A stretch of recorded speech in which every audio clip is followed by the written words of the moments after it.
안녕하세요. 김태훈 목사입니다. 빵집 목사의 뚜벅뚜벅 메시지. 오늘은 여호수아 묵상 5번째, 인생에서 진정으로 승리하는 비결은, 여호수아 5장 1절에서 15절 말씀 가지고 뚜벅뚜벅 메시지 시작하겠습니다. 자, 오늘 말씀은 여러분, 이스라엘 백성들이 요단강을 건넌 후에 길갈에서 할례를 행하는 장면입니다.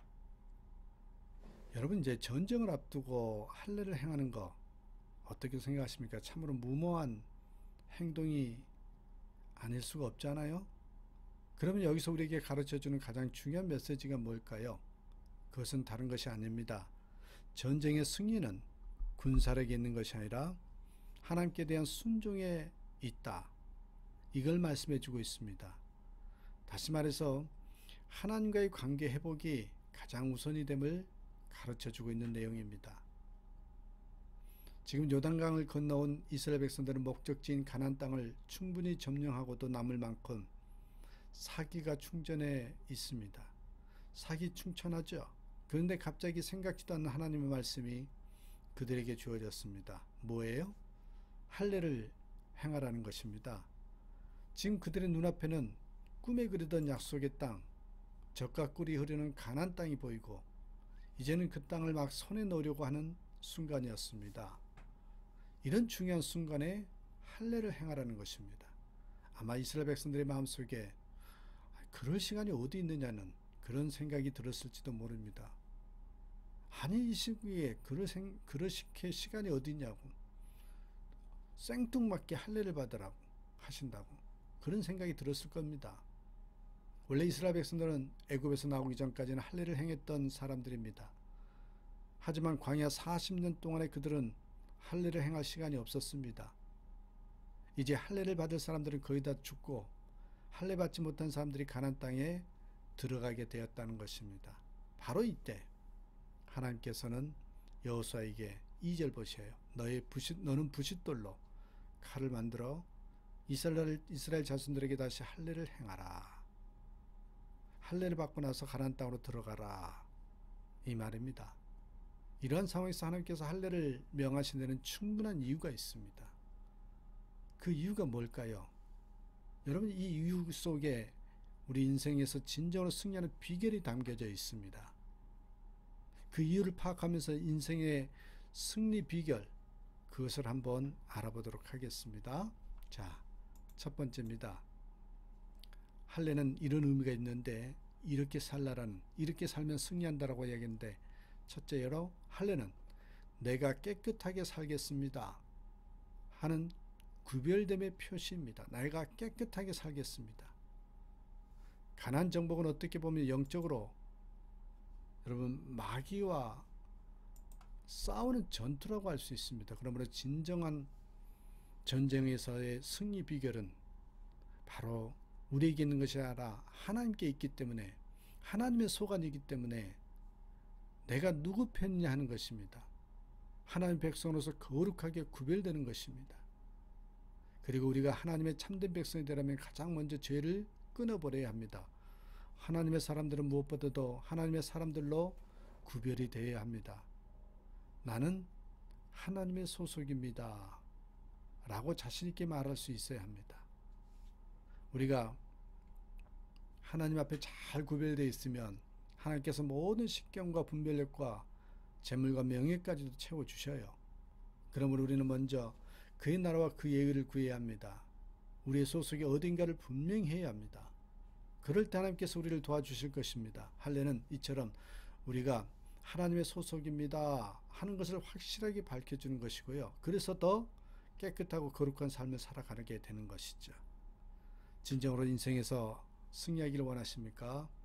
내가 깨끗하게 살겠습니다 하는 구별됨의 표시로서 내가 구별된 자다, 내가 하나님의 소속입니다 라는 걸 분명히 알고 살아야 된다는 거 잊지 마시길 바랍니다. 두 번째입니다. 할례는 내가 내 자신이 죽겠습니다 하는 뜻을 가지고 있습니다. 다시 말하면 우리의 혈과 육을 죽이는 것을 의미합니다. 내가 인생에서 진정으로 승리하기 위해서는 바로 내 뜻은 죽고 하나님 뜻대로 살라는 것이죠. 자, 고린도 전서 15장 50절에 보면 혈과 육은 하나님의 나라를 이어받을 수 없고 또한 썩는 것은 썩지 않은 것을 유업으로 받지 못하느니라. 고린도 전서 6장 9절에도 보면 불의한 자가 하나님의 나라를 유업으로 받지 못할 줄을 알지 못하느냐. 갈라디아서 5장 21절에서는 투기와 술취함과 방탕함과 이런 일을 하는 자들은 하나님의 나라를 유업으로 받지 못할 것이요 분명히 말하고 있습니다. 이처럼 우리가 혈과 육으로는 절대로 가나안 땅을 정복할 수 없습니다. 할례는 그런 의미에서 우리의 혈과 육을 십자가에다 못 박아 죽이는 거예요.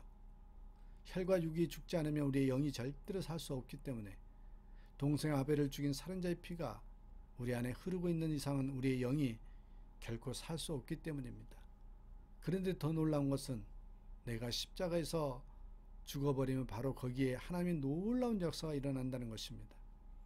나의 능력이 바닥이 나고 더 이상 내가 가망이 없다고 여길 때에 하나님의 능력이 그런 나에게서 나타나게 됩니다. 그래서 예수님이 누구든지 나를 따라오려거든 자기를 부인하고 자기 십자가를 지고 쫓을 것이라 이렇게 말씀하신 것이죠.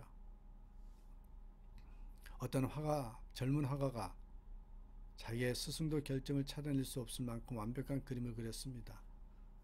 화가는 자신의 그림에 도취되어 며칠이고 그 그림만을 쳐다보면서 몹시 흐뭇해했습니다. 그런데 어느 날 갑자기 그가 자기 그림 앞에 갔을 때 그의 스승에 의해서 못쓰게 지워져 버린 그림을 발견하게 되었습니다. 처음에는 너무 화가 나서 스승에게 따졌습니다. 아니 선생님 이렇게 훌륭한 그림을 왜 이렇게 못쓰게 만들었습니까?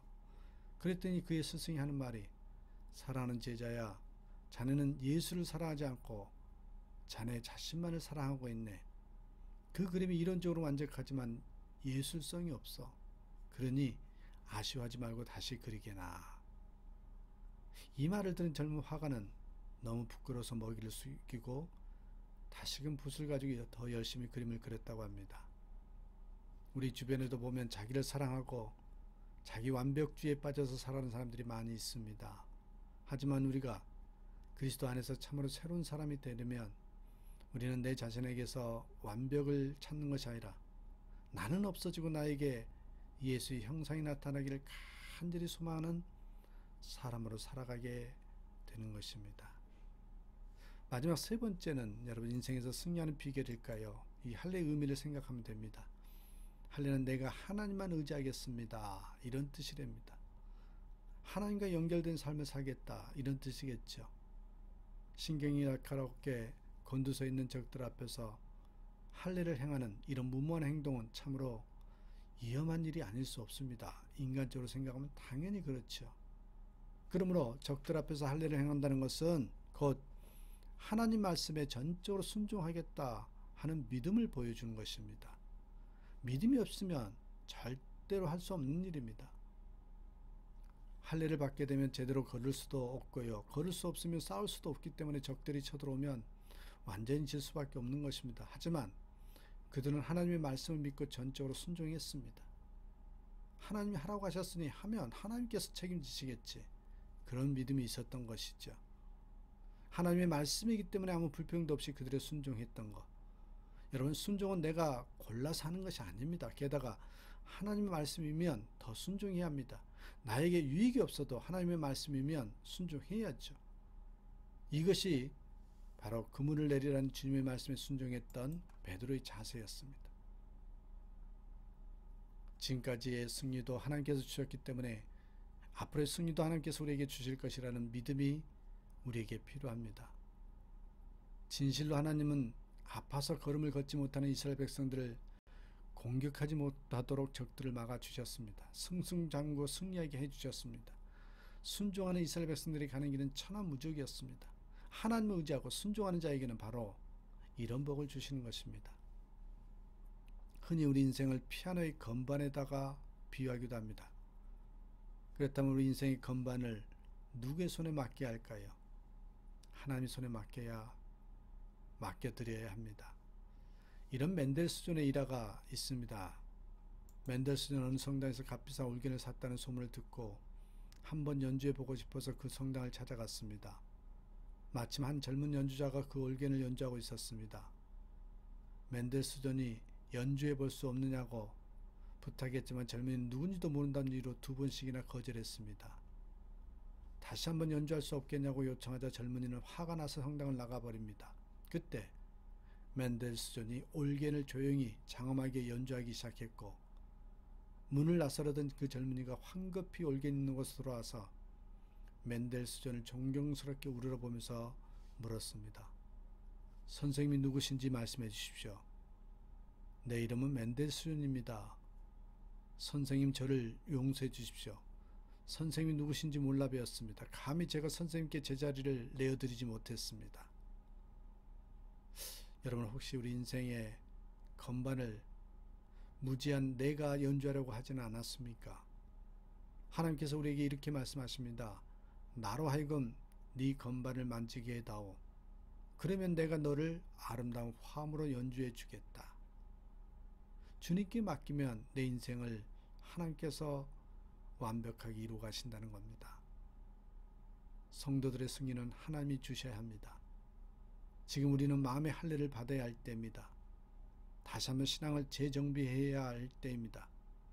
어느 때보다 우리의 영과 육이 하나님 앞에서 구별되는 그런 삶을 살지 않으면 패배는 불보듯이 뻔합니다. 구별된 삶을 사십시오. 내 자신을 완전히 죽이십시오. 그리고 오직 하나님만 의지하십시오.